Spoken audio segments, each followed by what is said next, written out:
আজকে একটা দৃশ্য দেখে খুব কষ্ট লেগেছে। বাংলাদেশে পাবনাতে আল্লাহর কোরআনের প্রায় 150 কপি আগুনে পুড়ে গেছে। যে দুর্বৃত্তরা আগুন দিয়েছে, কোথায় দিয়েছিলেন জানি না, কিন্তু কোরআন শরীফ পুড়ে গেছে। আপনার কপালেও আগুন লাগবে। আশা করছি তওবা করে ফিরে আসবেন। যদি হঠকারিতা করেন আপনি জাহান্নামী, এটা লিখে নিতে পারেন। আল কোরআন হুজ্জাতুল লাকা ওয়া আলাইকা, কোরআন কারো পক্ষে সাক্ষী হবে অথবা বিপক্ষে সাক্ষী হবে। আমরা কোরআনের পক্ষে সাক্ষী চাই না বিপক্ষে? বলেন বলেন। পক্ষে যদি সাক্ষী নিতে চান, কিয়ামতের দিন দুইটা বিষয় সুপারিশ করবে আল্লাহর সামনে দাঁড়িয়ে, কোরআন শরীফ আর সিয়াম। দুইটার সুপারিশই আল্লাহ কবুল করবে। কিন্তু সুপারিশ পাওয়ার যোগ্যতা তো আপনার থাকা লাগবে। কথা বলেন না কেন? আমি আকিস গ্রুপে ছিলাম খতিব হিসাবে। ওনারা আপনারা জানেন বাংলাদেশে বড় কোম্পানির ভেতরে একটা বিভিন্ন সময় সার্কুলার দেয়। অনেক ভক্তবৃন্দ আছে বলে, হুজুর আপনি শুধু একটু বলিয়ে দেবেন, আপনি মালিকের সাথে থাকেন, শুধু একটু বলিয়ে দেবেন আমার কাজ হয়ে যাবে। আমি বলে দেব আর হয়ে যাবে মানে আপনার যোগ্যতা থাকা লাগবে না। তারা অন্তত অনার্স মাস্টার্স অথবা ডিগ্রি পাস ছাড়া নেবে না, আর আপনি ম্যাট্রিক ফেল করে বসে আছেন। আমি না, আমার বাপ বললেও নেবে? বলে আপনার তো যোগ্যতাই নেই, আমি কি দেখে আল্লাহ আপনার সামনে আপনাকে দাঁড় করাবো? রব্বুল আলামিন বলেন, ইয়াউমাইযিন লা তানফাউ শাফাআতু ইল্লা মান আযিনা লাহুর রহমানু ওয়া রাদিয়া লাহু কওলা। সূরা তাহার 109 নম্বর আয়াতে এসেছে, সেই দিন সুপারিশ কাজে লাগবে না ওই সমস্ত মানুষের জন্যে যাদের জীবনের উপরে আমার আল্লাহ রাজি নেই এবং যাদের কথা শুনতেও আমার আল্লাহ রাজি ছিল না। আপনার জন্য যদি নবী পর্যন্ত কিয়ামতের দিন আল্লাহর দরবারে দাঁড়িয়ে বলে যে একে মাফ করে দেন, কোরআনও যদি বলে, সিয়ামও যদি বলে, হবে না যতক্ষণ পর্যন্ত আপনার প্র্যাকটিক্যাল লাইফের উপরে আল্লাহ রাজি না হবেন। কি কিছু বুঝলেন? আমি আমার 33 বছর বয়সের দিকে তাকিয়ে ভাবা লাগবে, আমি যা করেছি আমার উপরে আল্লাহ রাজি আছে কিনা জিজ্ঞাসা করা লাগবে না। কি করা লাগবে না? আমি তো নিজেরটা হালকা হিসাব করলেই বুঝিয়েছি আমি যাব কোথায়। আমার নিজেরটা যেমন আমি এখন হালকা বুঝেছি, আপনারটা আপনি বোঝেন না। নিজের দিকে তাকিয়ে বলেন তো, আপনি কি আসলে মাপ পাওয়ার মতো যোগ্যতায় আছেন? 2 নাম্বারটা তো আরো কঠিন, রাদিয়াল্লাহু কাওলা। যিনি আপনার পক্ষে কথা বলবেন তার কথা শুনতেও আল্লাহ রাজি থাকা লাগবে। আমি আপনার পক্ষে আন্দাজে কথা বললে তো হচ্ছে না। আপনার ভেতর বাহির সব জানা আছে কার? যিনি বিচার করবেন ওই বিচারকের যদি সব জানা থাকে তখন সাক্ষীর প্রয়োজন হয়। আল্লাহর বিচারে আর পৃথিবীর এই বিচারে পার্থক্য এইটাই, ইয়ারাফুল মুজরিমুনা বিসিমাহুম ফায়ুখাযু বিন নাওয়াসি ওয়াল আকদাম। জবান ছেড়ে বলেন, ফাবিআইয়ি আলাই রাব্বিকুমা তুকাদ্দিবান।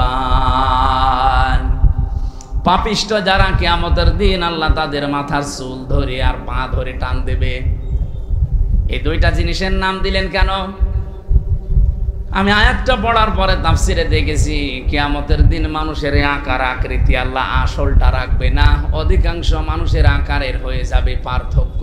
কমপক্ষে 10 প্রকার আকৃতির কথা এই আয়াতের তাফসিরে আছে। 10 রকমের সূরাত আর সিরাত দিয়ে কিয়ামতে আপনি উঠবেন। যতই সুন্দর চেহারা হোক এটা আর থাকবে না। আপনার জীবন দেখে দেখে আল্লাহ ওই চেহারা তৈরি করে দেবে। পৃথিবীতে আপনাকে পাল্টিয়ে দিতে পারতো, যেহেতু সম্মান আপনার অনেক বেশি। ওয়ালাকাদ কাররামনা বানি আদম, এ পৃথিবীতে সবচাইতে বেশি সম্মান আমি আল্লাহ দিয়েছি বনি আদম সন্তানকে। এই জন্য আমাদের আকৃতি পাল্টায় না, তো কিয়ামতের দিন পাল্টিয়ে যাবে। কারো আকৃতি হবে শুকরের মতো, কারো হবে কুকুরের মতো, কারো হবে সর্পের মতো, কারো শিয়ালের মতো। আকৃতি প্রায় 10 রকম আমি পেয়েছি। চিন্তা করলাম, আল্লাহ এই সমস্ত জিনিসের নাম দিলেন কেন? ভেবে দেখি দুনিয়াতে বহু মানুষের চরিত্র সাপের মতো আছে। একটা সাপ মানুষকে কামড় দেয়, লোকটা মরে যায়, সাপের কোনো লাভ হয়? বলেন না কেন? পৃথিবীতে বহু মানুষ এমন আমরা দেখি শুধু মানুষের ক্ষতি করে বেড়ায়, নিজের সেরকম লাভ হয় না। কি কথা বললেন? ও সকাল থেকে ওঠার পরে ধান্দা থাকে কার 12টা বাজাবো। এই 15.5 বছর যেরকম ছিল, কারে মামলা দেব, কারে মিথ্যা সাক্ষী দিয়ে জীবন নষ্ট করে দেব। রাজবাড়ি মনে হয় আপনারা টের পাননি। হাজারো মানুষ এখানে পরীক্ষিত, তারা এই যে বসে আছে ডানে বামে। সকাল থেকে উঠে যাদের এই চিন্তায় ছিল কারে বিপদে ফেলবো, কার 12টা বাজাবো। আপনি হাজি হতে পারেন, নামাজি হতে পারেন, আপনার আকৃতি কিয়ামতে থাকবে না। আমার তো এই আয়াতের ব্যাখ্যা পড়ার পরে মনে হয় বাংলাদেশে বহু ফেরেশতা কিয়ামতের দিন উঠবে যারা আকার আকৃতি সাপের মতো হবে।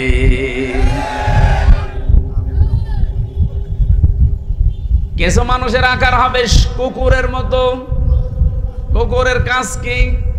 আপনি 2টা কুকুরকে খাবার দেবেন পাশাপাশি, একটাকে চা দিয়েছেন, ও সারা দিন খেলেও শেষ হবে না, এরপরও দেখবেন পাশেরটায় হামলা দেয়। এই স্বভাব দেশে ছিল না? বলেন। আমাদের কুষ্টিয়ার হানিফ সাহেব, পরে আল্লাহ যাই দিয়েছিলেন, ও যদি মরণ পর্যন্ত খেত শেষ হতো না। কিন্তু এই 15 বছর ওই এত কিছু বানিয়েছে, আমার মনে হয় ফেরেশতা হিসাব করলো 8-10 দিন লাগবে।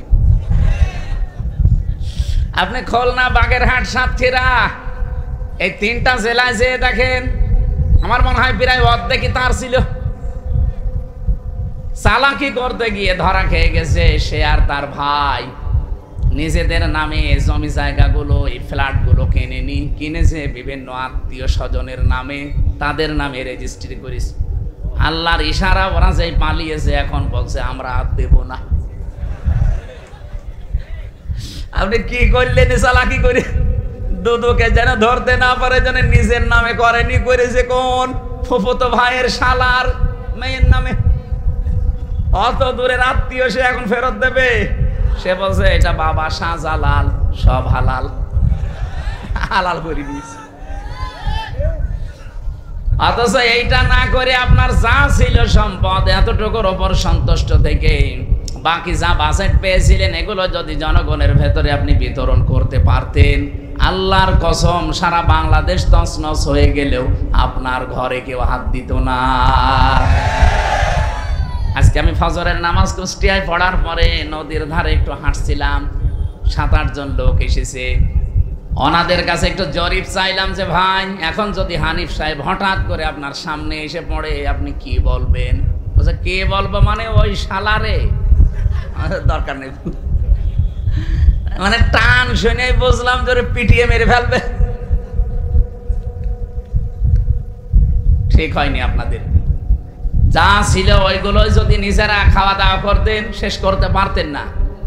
যা করলেন 15.5 বছর, মনে করেছিলেন যে 41 সাল। কিসের 41? আপনার 41 ঘন্টা, 41 মিনিট, 41 সেকেন্ডের গ্যারান্টি আছে? আর আপনি কি টার্গেট নিয়েছিলেন আন্দাজে? এই জন্য আমাদের চরিত্র এরকম যেন কারো না হয়, যা আছে এইটাই তো আমি শেষ করে যেতে পারি না, এরপরও কেন আমি মানুষের টায় হামলা দেব? কিন্তু আমার আফসোস হয়, আগস্টের 5 তারিখের পরে অনেক মানুষের চরিত্র এরকম কুকুরের মতো হয়ে গিয়েছে। আপনি অন্যটায় হামলা দিতে যান কোন কারণে? হযরতে আবু যর রাদিয়াল্লাহু তাআলা থেকে বর্ণিত, বিশ্ব নবী বলেন, মানিদ্দাআ মা লাইসা লাহু ফালাইসা মিন্না ওয়ালিয়াতাবাওয়া মাকআদাহু মিনান নার। মুসলিম শরীফের হাদিস। যে জিনিস তোমার না, ওই জিনিস যদি নিজের দখলে রেখে দাও, ওই দিন থেকে তুমি আমার দলভুক্ত আর নেই। এখানে আলেম যারা আছেন বলেন তো, ফা এই শব্দটা বালাগাত মান থেকে 19টা অর্থে আসে। আমি নিজে বালাগাত মানতে এত বেশি পড়েছিলাম, একেবারে আমার মনে হয় কোরআন শরীফের মতো মুখস্থ ঠুটস্থ হয়ে আছে। কোন অক্ষর কোন কায়দায় ব্যবহার হবে আমার একেবারে ঠুটস্থ আছে। এই ফাটা নবীজি দেওয়ার কারণ হচ্ছে আগে বর্ণিত কোনো দোষ যদি কেউ করে থাকে পরের শাস্তি তার জীবনে মাস্ট বি আসবে। তাহলে আগের শাস্তি কি? আগের কাজটা কি? মানে দাআ মা লাইসা লাহু, যে জিনিসের মালিক আপনি না ওই জিনিস যদি আপনি জোর করে নিজের দখলে নিয়ে নেন, প্রথম শাস্তি হচ্ছে ফালাইসা মিন্না, আপনি নবীর উম্মত আর নেই। বলেন তো বাংলাদেশে কত মানুষ নবীর উম্মত থেকে বের হয়ে গেছে? যারা গিয়েছেন এখন যদি তারা বলেন হুজুর আমার বাবা মরে গেছে, জানাজা পড়িয়ে দেন, কবরে দেন, এটা মিথ্যা কথা হবে না? আপনার বাবা তো নবীর উম্মতই নেই, এক কথা বলে না কেন? আমি তো বিসমিল্লাহি ওয়া আলা মিল্লাতি রাসূলিল্লাহ বলে আপনার বাবাকে কবরে দেব কি করে মিথ্যা বলে? আল্লাহর নামেও আপনার বাবা ছিল না, রাসূলুল্লাহর দলেও ছিল না, তা আমি মিথ্যা কথা বললে আল্লাহ মেনে নেবে? আরো জোরে বলেন। এই জন্য এই ভণ্ডামিগুলো বাদ দেওয়া লাগবে। কিছু মানুষের বিশ্বাসী হয়ে গেছে যা করে করি, মরে গেলে যদি 10টা গরু আমার নামে জবাই হয় আমার জান্নাত ঠেকায় কে? মনে আছে জান্নাত ওর বাবা, ওই গরু জবাই করবে আর দিয়ে দেবে।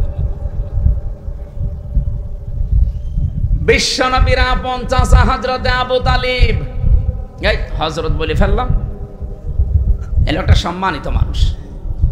এই আবু তালিব লোকটা যেদিন মারা যাবে নবীজি নিজে তার মাথার কাছে বসলেন, বুখারী শরীফের হাদিস।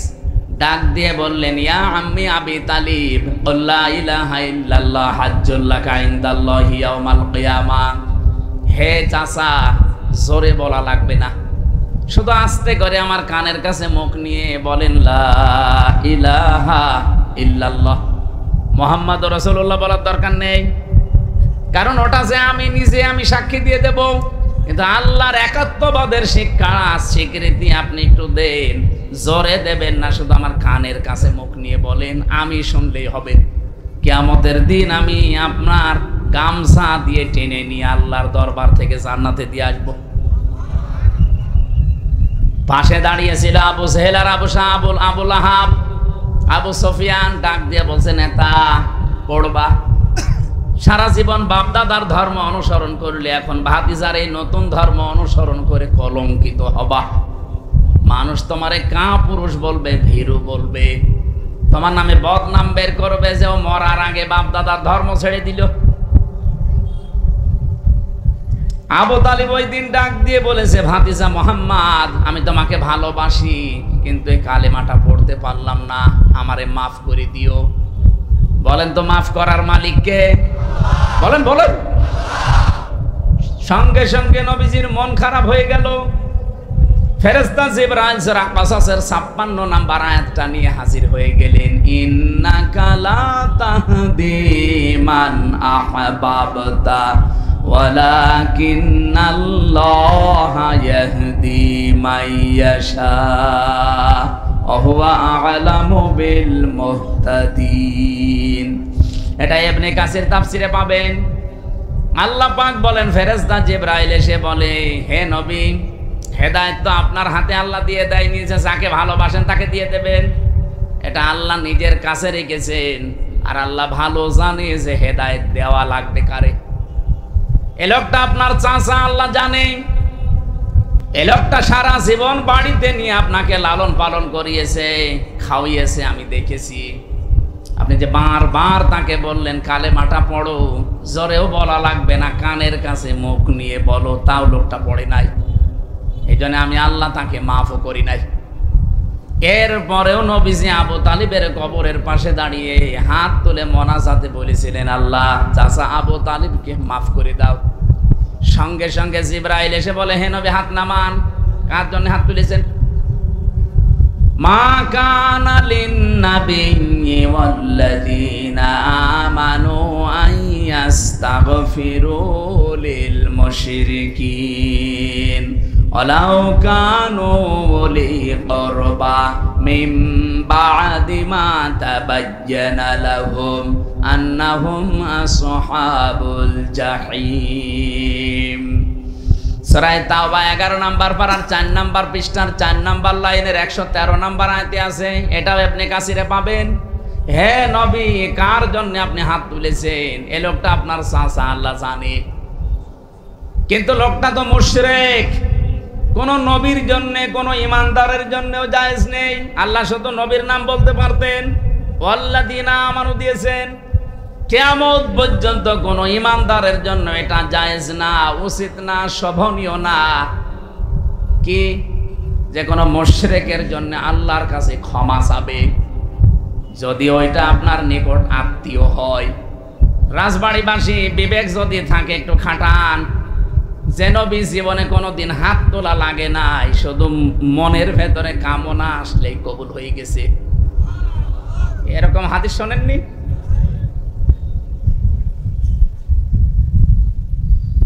আসরের নামাজের সময় তিনি নামাজ আদায় করছিলেন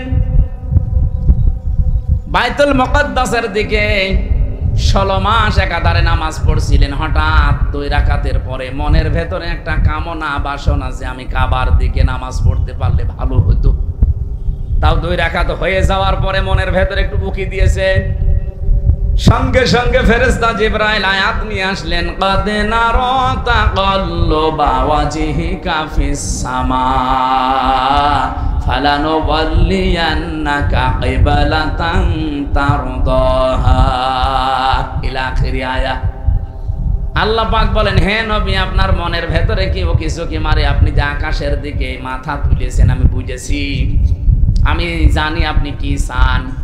যেটা আপনি রাজি আছেন, যেটা আপনি সন্তুষ্ট আছেন, যা আপনার মন চায় ওই দিকে আপনি নামাজের ভেতরে ঘুরে পড়েন। এদিকে পশ্চিম মনে হয়, কোন দিকে? এদিকে। নবীজি নামাজ পড়ছিলেন এইদিকে, হঠাৎ করে তাকিয়ে ঘুরিয়ে নামাজের ভেতরে দিকে ঘুরে পড়লেন। আপনি চিন্তা করেন তো, 2 রাকাত নামাজ হয়ে গেছে আসরের, আরো 2 রাকাত বাকি আছে। এমন একটা সময় মনের ভেতরে কামনা আসলে যেই নবী নামাজের ভেতরে ঘুরে ফেলতে পারে পুরাটা উল্টা, আর সেই নবী হাত তুলে বসে আছে। আল্লাহ বলছেন হাত নামান। আপনার নিকট আত্মীয়তা দেখি, কিন্তু লোকটা মুশরিক। লোকটা কি? আরো জোরে বলেন। মুশরিকের জন্য শুধু নবী না, ইমানদারের জন্যও ক্ষমা চাওয়া জায়েজ নেই। বলেন। অথচ বাংলাদেশে টাটকা মুশরিক মরে যায়, আর আমরা কবরে দিয়ে মোনাজাত এমন করা করি, মনে আছে যে জান্নাত আমার বাবার, আমি আজকে দিয়ে আসবো। আপনাকে রাগ না করে নিজের সাথে মিলান, আপনার ঈমান আছেন, আপনি মুশরিক। বহুবার এ কথা আমি ইঙ্গিত দিয়েছি। আল্লাহ যেটা পারে ওইটা অন্য কেউ পারে, এই বিশ্বাস করার নাম শিরিক। আর শিরিক যারা করে তারা মুশরিক। বলেন তো, সন্তানে পৃথিবীতে দিতে পারে কে? এটা অন্য কেউ পারে। কেউ যদি মনে করে না আমারে 8 রশিরে বাবাও পারে হালকা, আপনি যদি মনে করে থাকেন আপনি কিন্তু শিরিক করে ফেলেছেন। আর শিরিক করলে আপনি মুশরিক। কে কথা বলে না কেন? কেউ পারে না সন্তান দিতে। আমাদের জাতির পিতার জীবনের দিকে তাকান। 86 বছর বয়স পর্যন্ত তিনি একটা দোয়া করেছিলেন, রব্বি হাবলি মিনাস সলিহিন। 1 2 দিন 5 বছর 10 বছর না, 86 বছর একাধারে।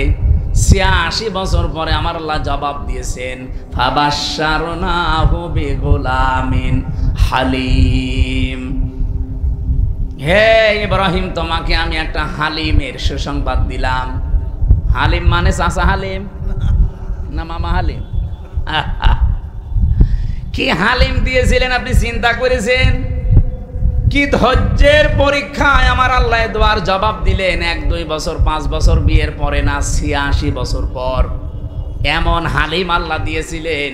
ফালাম্মা বালাগা মাআহু সাআয়া ক্বালা ইয়া বুনাইয়া ইন্নী আরা ফিল মানাম আন্নী আযবাহুকা ফানজুর মাযা তারা। সন্তান যখন 14 বছর বয়স, বাবার সাথে একটু চলাফেরা করতে পারে। এই যে হালিমের ব্যাখ্যাটা বোঝার জন্য আমি বলছি, এদিকে তাকান। আপনি যদি একেবারে 1-1.5 বছর 2 বছরের ছেলে মেয়ের কথা বলতেন তাহলে এত মায়া মহব্বত জন্মাতো না। কারণ 13, 14, 15 বছর বয়সের সন্তান নিয়ে বাবা মা একটা আশা করে যে আমি এই জায়গায় পৌঁছিয়ে দেব। এই কথা বলেন না কেন? বাবার হাতে কামে একটু লাগে, এরকম একটা ভালো সময় পেছনে পেছনে সব সময় থাকে, বিভিন্ন কাজে কামে লাগানো যায়। এমন সময় আল্লাহ পরীক্ষা দিলেন যে সন্তান জবাই করো, স্বপ্নে দেখালেন। প্রশ্ন আসতে পারে, হযরতে ইব্রাহিম নবীকে আল্লাহ সরাসরি আদেশ না দিয়ে স্বপ্ন দেখালেন কেন? কি মানে সরাসরি বলতে পারতেন না ইব্রাহিম সন্তান জবাই করে ফেলো? হতেন না? বলেন বলেন, কেন জবাই করার জন্য স্বপ্ন দেখানো লাগবে? হযরতে ইব্রাহিমকে আমার আল্লাহ স্বপ্ন দেখিয়েছিলেন এই জন্য। আল্লাহর ইচ্ছা ছিল না যে ইসমাইল জবাই হবে না, আল্লাহর ইচ্ছা ছিল যে আমি এই জবাই পর্যন্ত ইব্রাহিমকে নিয়ে আসতে চাই। এই জন্য স্বপ্নে তিনি এই সিস্টেমটা, ক্রাইটেরিয়াটা দেখিয়েছিলেন যে এইভাবে করে অন্তত গলা পর্যন্ত ছুরি নিয়ে যাও, জবাই হয়ে যাবে এ পর্যন্ত আমি আল্লাহ চাইনি, আমি চেয়েছি তুমি আসলে জবাই করার মতো মন তৈরি করেছো কিনা। কোরবানির শিক্ষাই তো এটাই, যার 20 দিন পরে আসতেছে এই শিক্ষাটাই দিয়ে যাবে। উনি যেমন আল্লাহর সিদ্ধান্তের সব কিছুকে উপেক্ষা করে আল্লাহর সিদ্ধান্ত মেনে নিয়েছিলেন। এই পৃথিবীতে আমরা সব গুনাহ, সব অপরাধ যদি ছেড়ে দিয়ে নিজের মনকে ইব্রাহিমের মতো শক্ত করতে পারি, এবারের কোরবানি কবুল হয়ে যাবে। আমার ভাইরা একদিকে তাকান। স্বপ্নে তিনি দেখিয়েছিলেন এই কারণে হযরতে ইব্রাহিমও চিন্তা করেছেন, কি গো আমার সন্তান আমি আল্লাহর হুকুম পেয়েছি জবাই করে ফেলবো, কিন্তু না, আল্লাহ যে গোলামিন হালিম দিলেন, কেমন হালিম এটা আমি দেখবো। একে আসলে হালিম না চাচা হালিম? চাচা হালিম বিক্রি হয় না বলে এখান থেকে? মামা হালিম? মামা চাচা হালিম না, এ গোলামিন হালিম। তিনি পরীক্ষা করার জন্য বললেন, ইয়া বাতি ফাল মা তোমার সাতাজিদুনি ইনশাআল্লাহু মিনাস সাবিরিন। আমি স্বপ্নে দেখলাম তোমাকে জবাই দেব, এখন তোমার রায় বলো। হযরতে ইসমাইল এমন হালিম ছিলেন, তিনি ডাক দিয়ে বলেছেন, হে আমার সম্মানিত পিতা, যা আদিষ্ট হয়েছেন আপনি পালন করেন, আপনি আমাকে ধৈর্যশীলদের মধ্যে পাবেন। শুধু ধৈর্যশীল পাবেন, তাহলে সবের বলতেন, তিনি সাবিরিন বলেছেন বহু বছর। তাফসিরে ফি জিলালিল কোরআন সাইয়্যিদ কুতুব লিখেছেন তিনি সাবিরিন বললেন কেন? এই কারণে তিনি সাবিরিন বলেছিলেন, কারণ সবের বললে নিজের ভেতরে একটা আমিত্ব, অহংকার আসতে পারে যে আমি শুধুমাত্র ধৈর্যশীল। এরকম পরীক্ষা দুনিয়ার কেউ দিতে পারে না। তিনি সাবিরিন বহু বছর লাগিয়ে বাবাকে জানিয়ে দিলেন, বাবা আমি নিজেকে অহংকার মুক্ত করে বলছি, আমার মতো বহু ইসমাইল দুনিয়ায় আছে, তারাও ধৈর্যের পরীক্ষা দিয়েছে, আমি তাদের ভেতরে একজন, আমার কোনো অহংকার নেই। এতটুকু মানুষ, মাত্র 14 বছর বয়স, নিজেকে অহংকার মুক্ত করার জন্য কি সাবধানে কথা বলছেন। আর আমরা অহংকার আছে না নেই? যে যখন চেয়ারে থাকে সে তখন গিয়ারে থাকে। এটা আমি চেয়ারে আছি, আমি কিন্তু গিয়ারে আছি। হাই সাহেব চেয়ারে আছে, উনিও এখন গিয়ারে আছে। শওকত সাহেব এখন চেয়ারে আছে, উনিও গিয়ারে আছে। মনে করছে চেয়ার থেকে আর নামা লাগবে না, অথচ আমরা যখনই চেয়ারে বসেছি, চেয়ার আমাদেরকে জানিয়েছে, হামজা বেশিক্ষণ না, 1-1.5 ঘন্টা। কি কথা বলছে না কেন? এরপরে কিছুক্ষণ পরে তাহাজ্জুদের নামাজ শুরু হবে, এরপরে ফজরের নামাজ আরো গুরুত্বপূর্ণ। সুতরাং সারা রাত না, চেয়ারের মেয়াদ মাত্র 1.5 ঘন্টা। পৃথিবীর কোন চেয়ার কারো জন্য স্থায়ী না, শুধু একটা চেয়ার। অসিআ কুরসিয়ুহুস সামাওয়াতি ওয়াল আরদ ইলা আখিরি আয়া। আল্লাহ পাক বলেন আসমান জমিন পরিব্যাপ্ত একটা চেয়ার আছে, ওই চেয়ারের মালিক কে? ওইটার কোনো পরিবর্তন নেই।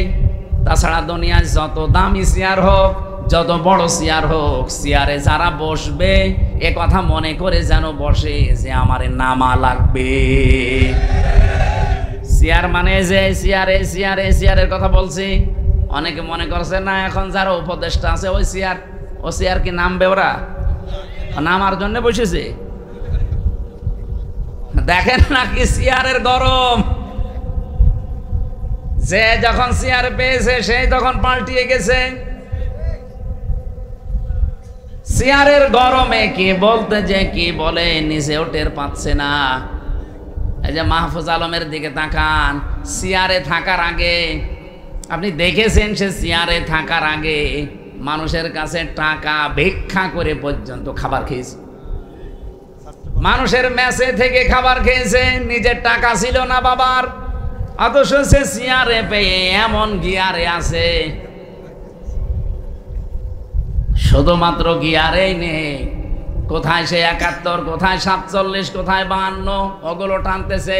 কেন তুমি ২৪ আনতে পারো না? কথা বলেন না কেন?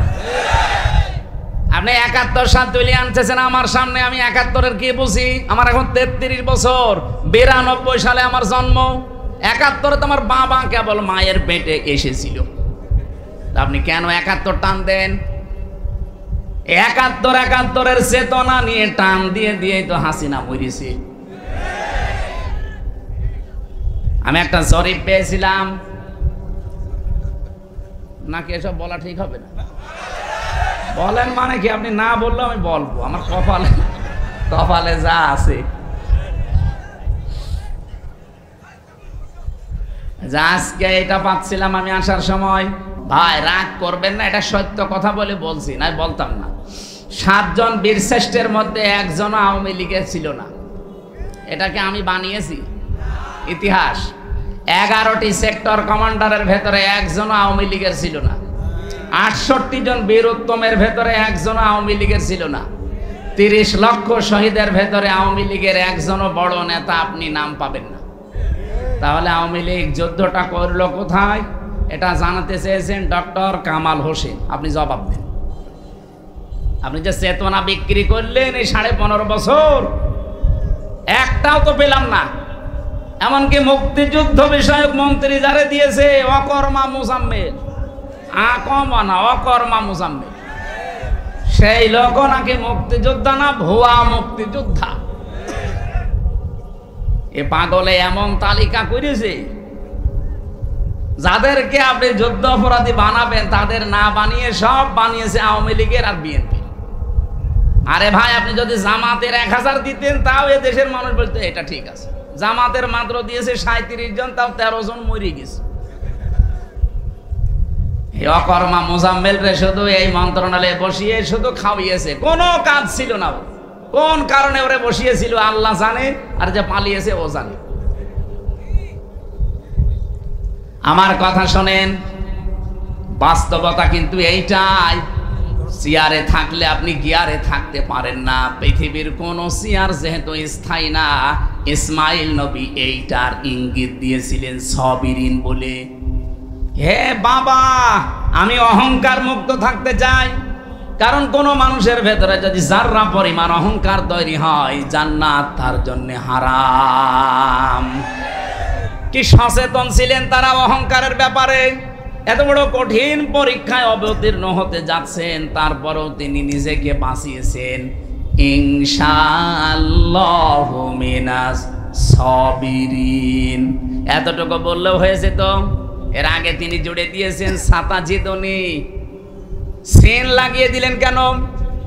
সিন, সাফা, কদ, লাম এরকম 13টা অক্ষর আছে। এই 13টা শব্দ যদি কোনো সেন্টেন্সের আগে আসে, অর্থ হয় খুব তাড়াতাড়ি। ছাতা জিদনি দিয়ে জানিয়ে দিলেন, বাবা দেরি হবে না, খুব শীঘ্রই আপনি আমাকে সবিরিন ধৈর্যশীলদের ভেতরে একজন পাবেন। আমি অহংকার করি না আল্লাহর বিধান মানতে পেরে। হযরত ইসমাইল খুশি হয়ে গেলেন, রব্বুল আলামিন তুমি যে গোলামিন হালিম বললে, আসলে আমি হালিম পেয়েছি। এটা মামা, এটা চাচা হালিম না, কি এটা আসলে হালিম। আমি যা বলেছিলাম এই 86 বছর তুমি তাই দিয়েছো আমারে হালিম হিসাবে। আমারে সন্তান পেয়ে আমি এত খুশি। আমি যে কথা বলতে চাচ্ছিলাম এই পয়েন্ট দিয়ে, পৃথিবীতে কোনো মানুষ আপনাকে সন্তান দিতে পারবে না, সে যত বড় পীর হোক, অলি হোক আর নবী হোক। এটা দেওয়ার মালিক শুধুমাত্র কে? এই বিশ্বাস যাদের নেই, বিভিন্ন জায়গায় বিশ্বাস ঢুকে গেছে, আপনি কিন্তু শিরিক করে ফেলেছেন। আর শিরিক করলে আপনি মুশরিক, আর মুশরিকের জন্য দোয়া করা জায়েজ নেই। আরো জোরে বলেন।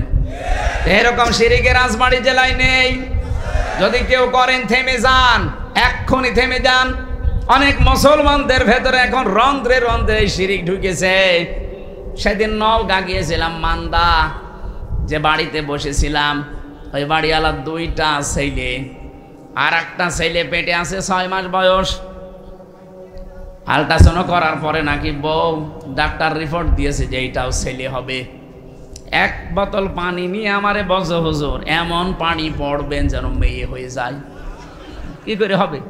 আরে না, আপনি এমন ভাবে পানি পড়বেন, আমি ছেলে আর চাই না, 2টা আছে, এবার আমি মেয়ে চাই। কি বিশ্বাস দেখেছেন? আমার মতো এতটুকু হুজুরের ওপর যদি এই বিশ্বাস ওর হয়, এত বড় হুজুর পেলিতে পাগল হয়ে যাবে। আরে রাজবাড়ি গোয়ালন্দ এলাকায় তো পাগল আরো বেশি।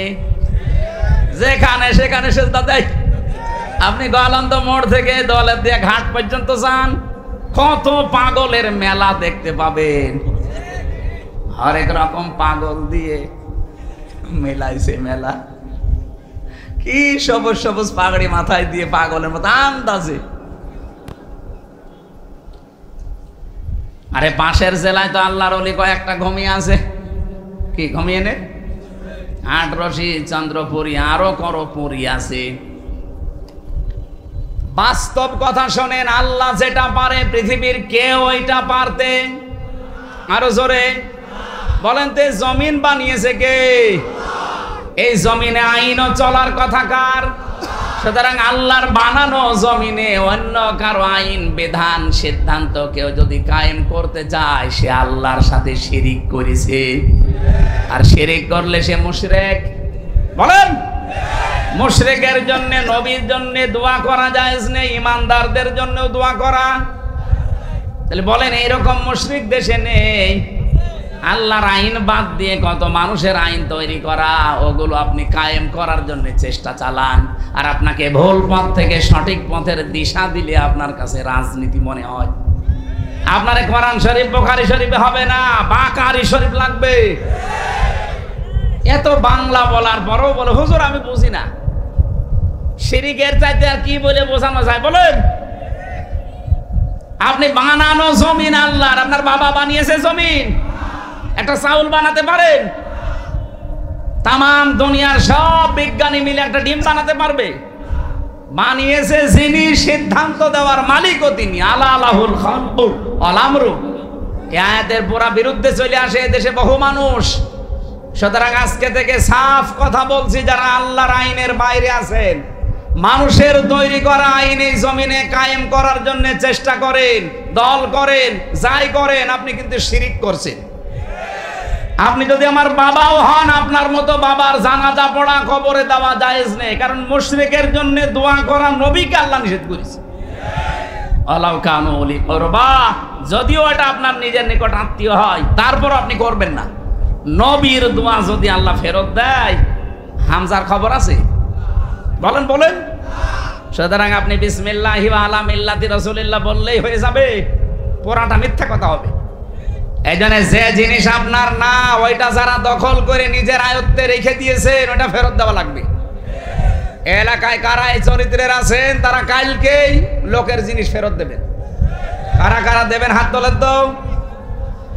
একজু কাঁটটা মারি খেয়েছো।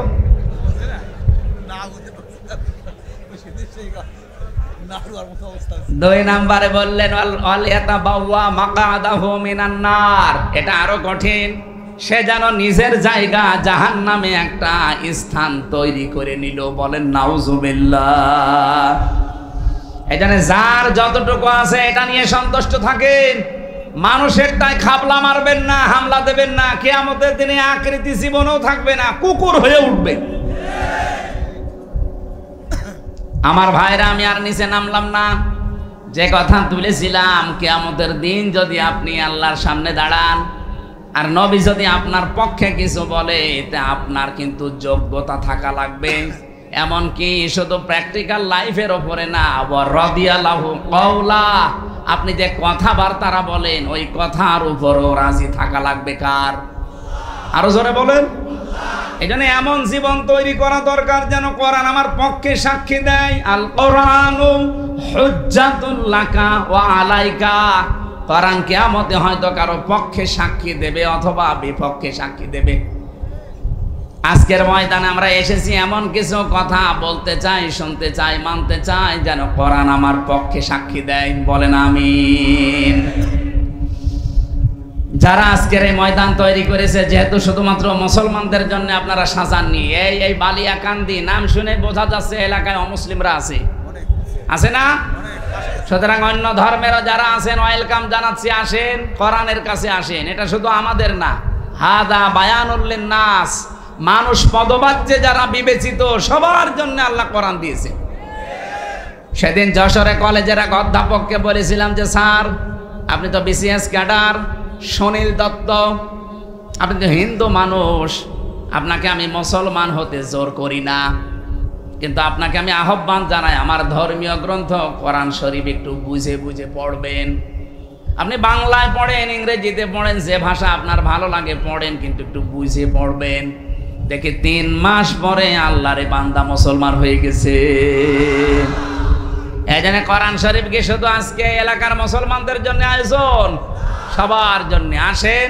আশা করছি মন যদি আপনার থাকে আল্লাহ আপনাকে হেদায়েত দিয়ে দেবে। তো মন থাকা লাগবে, মন না থাকলে হামজা না, হামজার বাপ এসে ওয়াজ করলো আপনার কিছুই হবে না। গিরিশচন্দ্র সেন, নরসিংদী বাড়ি, শিবপুরে, এই লোকটা কোরআন শরীফ এত বেশি পড়েছিল, এত বেশি লিখেছিল, এত বেশি বুঝেছিল, তার জীবনী পড়েন, সে তাফসীর পর্যন্ত লিখেছে, শুধু বঙ্গ অনুবাদ না। আমি মালয়েশিয়া বিশ্ববিদ্যালয়ে কয়েকদিন আগে গিয়েছিলাম। এই গিরিশচন্দ্র সেনের তাফসীরটা ওই দেশে ইংরেজিতে করা আছে। যে লোকটা তাফসীর লিখেছে, আপনি চিন্তা করেন, আলেমদের বলেন এক একটা শব্দের একাধিক অর্থ জানা লাগবে, শব্দ ভাঙার যোগ্যতা থাকা লাগবে। উসুলে তাফসীরের মূল নীতি প্রায় 13টা থেকে 15টা। এই 15টা মূল নীতি তার জানা লাগবে, না তো তাফসীর করতে পারবেন না।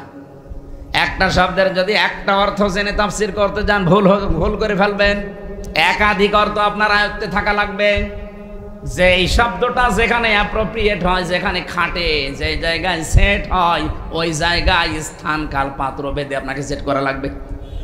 এই যে দরবা মানে মারা, দরবা মানে বলেন বলেন, দরবা মানে সফর করা, দরবা মানে দৃষ্টান্ত দেওয়া, 33টা অর্থ আছে এই শব্দটার। এখন আপনি যদি শুধুমাত্র দরবা মানে মারা জানেন, আপনি মারা অর্থ লিখে দিলেন, ওখানে হবে দৃষ্টান্ত দেওয়া, আকাশ পাতাল হয়ে যাবে অর্থ। কথা বলেন না কেন? এমনকি শব্দটা উচ্চারণ করার সময়ও যদি আপনার সঠিক উচ্চারণ না হয়, তাহলে অর্থ আকাশ পাতাল হয়ে যায়। ইযা জাআ নাসরুল্লাহি ওয়াল ফাত, যখন আল্লাহর সাহায্য আসবে আপনি তখন বিজয় দেখতে পাবেন। কিন্তু এখন যদি আপনি নুন সাদ র নাসরকে নাসারা বলেন, নুন সিন র, ইযা জাআ নাসরুল্লাহি ওয়াল ফাত, যখন আসবে ঈগল পাখি তখন আপনি বিজয় পাবেন। কোথায় নুন সাদ র নাসর মানে সাহায্য, আর নুন সিন র নাসর মানে ঈগল পাখি। আকাশ পাতাল পাল্টিয়ে যায়নি? শুধু অক্ষর পাল্টিয়ে গেলেই যদি এত পরিবর্তন হয়, তাহলে কোন শব্দের অর্থ যদি আপনি পাল্টিয়ে ফেলেন, কি হতে পারে আপনার বলেন? অথচ এই হিন্দু বেটা পড়া কোরআন শরীফের কত বার পড়তে পারে আপনি বলেন? এখানে আব্দুল হাই সাহেব সহ যত আলেম আছে, আমি অন্তত গ্যারান্টি দিতে পারি একজন আলেমও হাত তুলে বলতে পারবে না যে পড়া কোরআন শরীফের প্রতিটি শব্দের অর্থ আমার জানা আছে। পারবে না। আমি পড়েছিলাম পড়াটা, কিন্তু আমার মনে নেই। আমার আবার স্টাডি করা লাগবে, দেখা লাগবে। আপনি বলেন সেই ছোটবেলা থেকে এর সাথে আমি লেগে আছি, তারপরও এখন পুরাটা আমি এই 33 বছর পর্যন্ত আয়ত্ত করতে পারি নাই। অথচ হিন্দু মানুষ কি পড়া পড়েছিল, কি বোঝা বুঝেছিল, কি লিখা লিখেছিল, পড়া কোরআন শরীফ তার আয়ত্তে আছে, তাফসির যেহেতু লিখেছে, কিন্তু লোকটার মন ছিল না, এজন্য হেদায়েত পায়নি। মারা যাওয়ার পরে জানাজাও দেয়নি, কবরেও দেয়নি, পুড়িয়ে ফেলেছে। কথা বলেন না কেন? আজকের এই ময়দানে যদি আপনার মন না থাকেন, আপনি যে ধর্মের লোকই হন, মানুষ তো আপনি, মন যদি আপনার না থাকে, একদিনের ওয়াজে তাফসিরে না, কিয়ামত পর্যন্ত গ্রামে যদি তাফসির হয়েও যায়, আপনার কিছুই হবে না ওই গিরিশচন্দ্র সেনের মতো।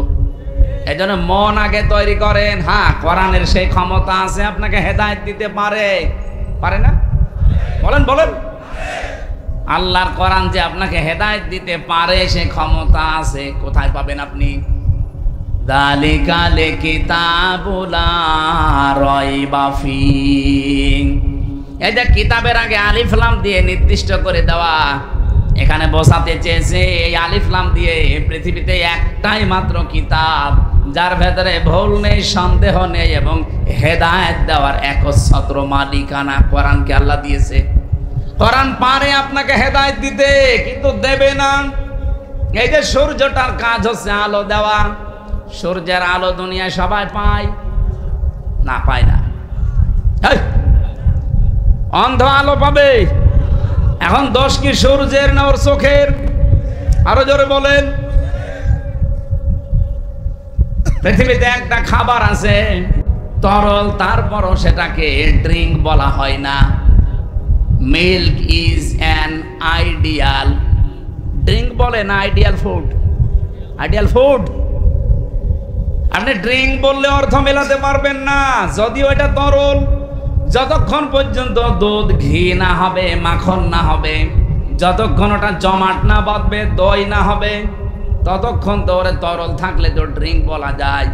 তো বিজ্ঞান 12,500 খাবারের উপরে গবেষণা চালিয়েছে, এই একমাত্র দুধকে তারা জানিয়েছে এটা হচ্ছে আদর্শ খাবার, আদর্শ পানি না। ওনারা ব্যাখ্যা দিয়েছেন কেন জানেন? তাম পৃথিবীতে যত খাবার আছে, আপনার যদি ক্ষুধা লাগে খাবার খাবেন, ক্ষুধা মিটে যাবে, কিন্তু পিপাসা মিটবে না। একমাত্র যদি আপনি পানি পান করেন, পিপাসা মিটে যাবে, কিন্তু ক্ষুধা মিটবে না। ক্ষুধার জন্য খাবার মাস্ট বি লাগবে। পানির কাজ পানি করবে, খাবারের কাজ খাবার। তো একটাই মাত্র খাবার দুনিয়াতে আল্লাহ পাঠিয়েছে, যেটা খেলে ক্ষুধাও মিটে যায়, পিপাসাও মিটে যায়, তার নাম দুধ। এখন দুধ ভালো জিনিস না খারাপ জিনিস? আরো জোরে বলেন। একে সবার জন্য ভালো না। আমাশার রোগী যে ওর জন্য ভালো, ওরে আপনি দুধ দেবেন, ও সারাদিন টয়লেটে বসে থাকবে। দুধ তো ভালো, সবার জন্য ভালো না। কোরআন শরীফও ভালো, এখানে সবার জন্য ভালো না। আপনার মন যদি না থাকে, আপনার জন্য ভালো হবে না। কোরআন সবাইকে হেদায়েত দিতে পারে, সে ক্ষমতা কোরআনের আছে। সূর্য যেমন সবাইকে আলো দিতে পারে, সে ক্ষমতা সূর্যের আছে। কিন্তু যার চোখ খারাপ, এ দোষ সূর্যের না, এ দোষ তার চোখের। কথা বলেন ঠিক কিনা? পেট ভালো না যার, তার যেমন দুধে কাজ হয় না।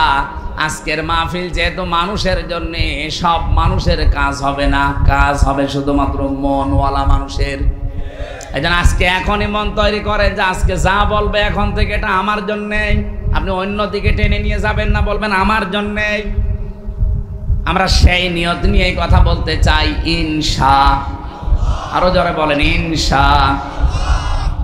সূরা আলে ইমরানের 104 এবং 105 দুইটা আয়াত পড়েছি। আমার এই মাথার ভেতরে এই দুইটা আয়াত সম্পর্কে যত কথা আছে, আমার তো মনে হয় যদি কিয়ামত পর্যন্ত আল্লাহ হায়াত আমাকে দেয়, কিয়ামত এসে যাবে, আয়াতের কথা শেষ হবে না।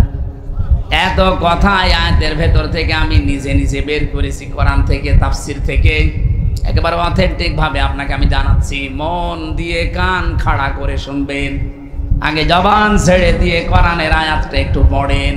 আউযু বিল্লাহি মিনাশ শাইতানির রাজিম। বিসমিল্লাহির রহমানির রহিম ওয়ালতাকুম মিনকুম উম্মাতুন ইয়াদউনা ইলাল খায়র ওয়া ইয়া'মুরুনা বিল মা'রুফি ওয়া ইয়ানহাউনা আনিল মুনকার ওয়াউলাইকা হুমুল মুফলিহুন। খুব ভালো করে শুনবেন, এখন 10 মিনিট শোনেন, এই 10 মিনিটই কাজ হবে। কোন সূরা জানো? আলে ইমরান। বলেন বলেন। 104 নাম্বার আয়াত, 200টা আয়াত আছে, 20টা রুকু আছে, মাত্র একটা আয়াত আমরা পড়লাম। আল্লাহ তাআলা গ্যারান্টি দিচ্ছেন, নরমালে বলতে পারতেন, গ্যারান্টি দিয়েছেন ওয়ালতাকুম মিনকুম উম্মাতুন, অবশ্যই তোমাদের মধ্যে একটা দল থাকতেই হবে। এই যারা আজ বলেন যে আমি নামাজ পড়ি, রোজা রাখি, হজ করে এসেছি, আমার বউ পর্দায় থাকে, ওসব দলদারির ভেতরে আমি নেই, ও ঝামেলায় আমি যাব কেন? আমি কি নামাজ পড়ি না? আল্লাহ বলেন অবশ্যই তোমাদের ভেতরে একটা দল থাকতেই হবে। এই জন্য আল্লাহ উম্মতের আগে আলিফ লাম দেয়নি, উম্মাতুন মানে একটা দল, আর আলিফ লাম দিলে দলটি হইতো। যেহেতু উম্মাতুন দিয়েছেন, একটা দল থাকতেই হবে বাংলাদেশে। আমরা যারা নবীর উম্মত দাবি করি, তাদের ভেতরে কি করবে তারা? ইয়াদউনা ইলাল খায়র, তারা ভালো কাজে মানুষকে ডাকবে, কল্যাণের দিকে। এখন ভালো কাজ, কল্যাণের কাজ কোনটা? তাম দুনিয়ায় যত ভালো কাজ আছে এটা বলবে আমির হামজা না আল্লাহ? বলেন না কেন? আরো জোরে বলেন। আল্লাহ যদি বলে যে এটা ভালো কাজ, আমি যদি কোরআন থেকে বের করতে পারি, আপনি মানবেন তো? কারা কারা মানবেন হাত তোলেন তো। আন্দাজ হাত তুলবেন না, এখানে ঝামেলা আছে। দেখেন তো হাত তোলেনি কে? দেখেন দেখেন, ওই যে এক লোক হাত না তুলে বসে আছে, আমি জানিও মানবে না। তোলেন, হ্যাঁ তোলেন। হ্যাঁ সবুজ জামা তোলেন। আমার শওকত ভাই তুলেছে, হাত তুলে আবার নামিয়ে ফেলিস। ঠিক আছে, অসুবিধা, আলহামদুলিল্লাহ। এবার ভালো করে শোনেন ভাই, আমি তো বানিয়ে বলবো, আলেমরা আছে না, এখানে সমস্যা কি? এবার আমি বললাম না ক্লাসের মেন টাইম চলছে, এটা একেবারে নড়াচড়া না, আপনার নিচের দিকেও তাকাবেন না। ও রাজবাড়িবাসী একটু খেয়াল করেন, ভালো কাজ কোনটা, সেদিকে মানুষকে ডাকার কথা নির্দেশ দিলেন। ইয়াদউনা ইলাল খায়র, এখানে খায়রের আগে আলিফ লাম দিয়ে আল্লাহ নির্দিষ্ট করে দিয়েছেন কাজটা। কোরআন শরীফের ভেতরে আমি ভালো কাজ পেয়েছি 500। কয়টা? বলেন বলেন। 500 ভালো কাজের ভেতরে একটা ভালো কাজের জন্য আল্লাহ নির্দেশ দিলেন। এটার ব্যাখ্যা আপনি সূরা সফের 10 নাম্বার 11 নাম্বার আয়াতটা একটু খোলেন। ইয়া আইয়ুহাল্লাযীনা আমানু হাল আদুল্লুকুম আলা তিজারাতিন তুনজিকুম মিন আযাবিন আলীম। ওহে যারা ঈমানের দাবি করো, আমি কি এমন একটা ব্যবসার দিকে তোমাদের ইঙ্গিত দেব, দালালাত করব, বলে দেব, সন্ধান দেব, যে ব্যবসাটা করলে জাহান্নামের আগুনে যাওয়া লাগবে না, কঠিন যন্ত্রণাদায়ক আযাব থেকে তোমরা বেঁচে থাকতে পারবে। কি সেই ব্যবসা? মূলধন হিসাবে কয়েকটা জিনিস আমি ঘোষণা দিলাম। ব্যবসা করতে যেমন মূলধন লাগে, নাইতো ব্যবসা করা যায় না। আল্লাহ পাক বলেন যে জাহান্নামের আগুন থেকে বাঁচতে হলে ব্যবসা করা লাগে। এই ব্যবসার মূলধন 3টা। তো উমিনুনা বিল্লাহি ওয়া রাসূলিহি ওয়া তুজাহিদুনা ফি সাবিলিল্লাহ বিআমওয়ালিকুম ওয়া আনফুসিকুম যালিকুম খায়রুল লাকুম ইন কুনতুম তা'লামুন। আল্লাহর প্রতি যারা বিশ্বাস করেছে, রসুলের ওপরও বিশ্বাস করো।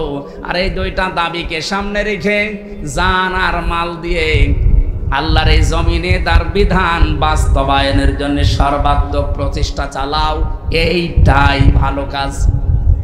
আল্লাহ এবার দিয়েছেন যালিকুম খায়রুল লাকুম। এবার আর খয়রের আগে আলিফ লাম নেই। ভালো কাজে একটা, ওই যে উম্মাতুন মানে যেমন একটা দল, এই খয়রুন মানে একটা ভালো কাজ, এইটাই ভালো কাজ। তাহলে ভালো কাজ কোনটা আপনি বুঝেছেন। জান আর মাল যতদিন আপনার সাথে আছে, এটা সর্বাত্মক ভাবে জমিনে আল্লাহর দিন কায়েমের জন্য আপনি একেবারে প্রচেষ্টা চালিয়ে যাবেন। কোন দিন পর্যন্ত? ওয়াবুদ রাব্বাকা হাত্তা ইয়াতিয়াকাল ইয়াকিন, যতদিন পর্যন্ত আপনার কাছে ইয়াকিন না আসে, মানে মরণ না আসে। তাহলে জীবনের শেষ দিন পর্যন্ত এই টার্গেটটা আপনি চালাবেন যে আল্লাহর এই জমিনে আমি আল্লাহর সিদ্ধান্ত বিধান কায়েম করবই। এইটা ভালো কাজ, আমি বানালাম এটা। বলেন বলেন, এই ভালো কাজের কথা ব্যাখ্যা করতে গেলে আপনার কাছে আমি খারাপ হয়ে যাই। আমার মনে হয় নবীজি যদি এখন এই ভালো কাজের ব্যাখ্যা দিত, এ রাজবাড়িতে বহু শয়তান এমন আছে নবীকেও গালি দিত। এই কথা বলেন না কেন? আমি কি বানিয়ে ব্যাখ্যা বলবো আপনার সামনে? ১৫০০ বছর আগে এইভাবেই ব্যাখ্যা করা ছিল নবীর পক্ষ থেকে। যুগে যুগে সাহাবায়ে কেরাম যারা তাফসীর কারক তারা এইভাবেই লিখেছেন যে যালিকুম খায়রুল লাকুম, এইটাই ভালো কাজ। আমি আপনি না বুঝলে কি হবে? সাহাবীরা এই আয়াতের ব্যাখ্যা বুঝেছিল কি? হযরতে মুআয আর মুআবিজের দিকে তাকান, তারা মাত্র 11 বছর আর 13 বছরের ছেলে। তারা এটা যে ভালো কাজ, আল্লাহর জমিনে জিহাদ করা, দিন কায়েমের জন্য সর্বাত্মক চেষ্টা করা, এটা যে ভালো কাজ, বয়স হয়নি, মাপে যায় না, তারপরও তারা চেষ্টা চালিয়েছে। আর আমাদের বয়স হয়ে গেছে, মাপ হয়ে গেছে, পরিবেশ তৈরি হচ্ছে, এরপরও বলছে না, ও ঝামেলায় আমি নেই। ঝামেলা মনে করেন আপনি? এইটাই ভালো কাজ। এই ভালো কাজে জাতি যতদিন না বুঝবে ততদিন কপালে কাঙ্ক্ষিত শান্তি আসবে না। কারণ আমার হাকামা বিহি আদালা, যারা কোরআন দিয়ে বিচার ফায়সালা করে, তারা ন্যায় বিচার করে। যেহেতু ৫৪ বছরে আমরা কোরআনের বিচার দেখি নাই, দেখেছেন? আরো জোরে বলেন না। কোরআনের বিচার যদি দেখতে পেতেন, আমি একটা হাদিস পড়ছিলাম, মান রা মিনকুম মুনকারান ফালিয়ুগাজ্জিরহু, না, মান ক্বারাআল কুরআনা ফাস্তাযহারাহু ফাহাল্লা হালালাহু ওয়া হাররামা হারামাহু আদখালাহুল্লাহুল জান্নাহ। নবীজি বলেন, যে ব্যক্তি কোরআন পড়ে আর কোরআনকে ইজহার করার জন্য চেষ্টা করে। ইজহার মানে, অনেকেই বলে যে ইজহার মানে স্পষ্ট করা। কে বলেছে আপনাকে? আধুনিক ব্যাখ্যা ইজহার মানে বিজয় করা, এজাহার মানে দাঁড় করানো, প্রতিষ্ঠা করা, কায়েম করা। 33টা অর্থ বের হয় এই শব্দ থেকে। আমরা যদি কোরআন পড়ি আর কোরআনকে যদি এজাহার করার জন্য, বিজয় করার জন্য যে যেখানে আসি ওখান থেকে চেষ্টা চালাই, তাহলে কি হবে? পরবর্তী শব্দে আল্লাহর নবী বলেন, ফাহাল্লা হালালাহু ওয়া হাররামা হারামাহু, হালালকে হালাল জেনে যদি ছেড়ে দেয় আর হারামকে হারাম জেনে যদি ছেড়ে দেয়, হালালকে হালাল জেনে আঁকড়িয়ে ধরে আর হারামকে হারাম জেনে ছেড়ে দেয়। ও ভাইরা, যতদিন কোরআনের বিধান কায়েম দাঁড়ে এই দেশে না হবে, ততদিন হারামকে হারাম জানার পরও আপনি ছাড়তে পারবেন না। এরকম জায়গা দেশে নেই। মাদ্রাসার যারা প্রিন্সিপাল, ভাইস প্রিন্সিপাল, জিজ্ঞাসা করেন তো, হারাম কাজ জানার পরও করা লাগছে। একটা বৈধ বিল বের করে নিয়ে আনবেন, কিন্তু বাবা শাহজালাল ঘুষ মামা দেওয়া লাগবে।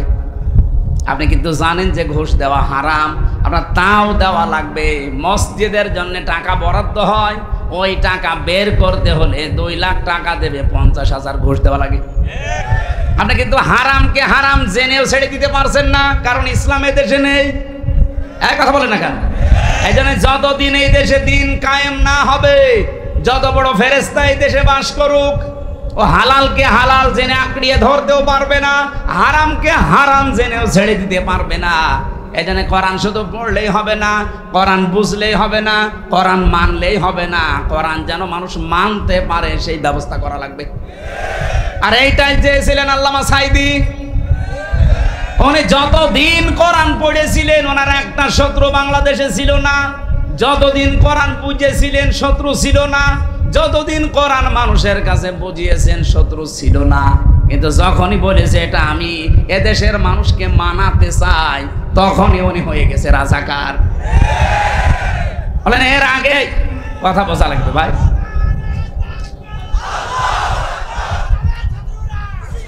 এই কথা শুনুন ভাই, আমি আগে শেষ করি।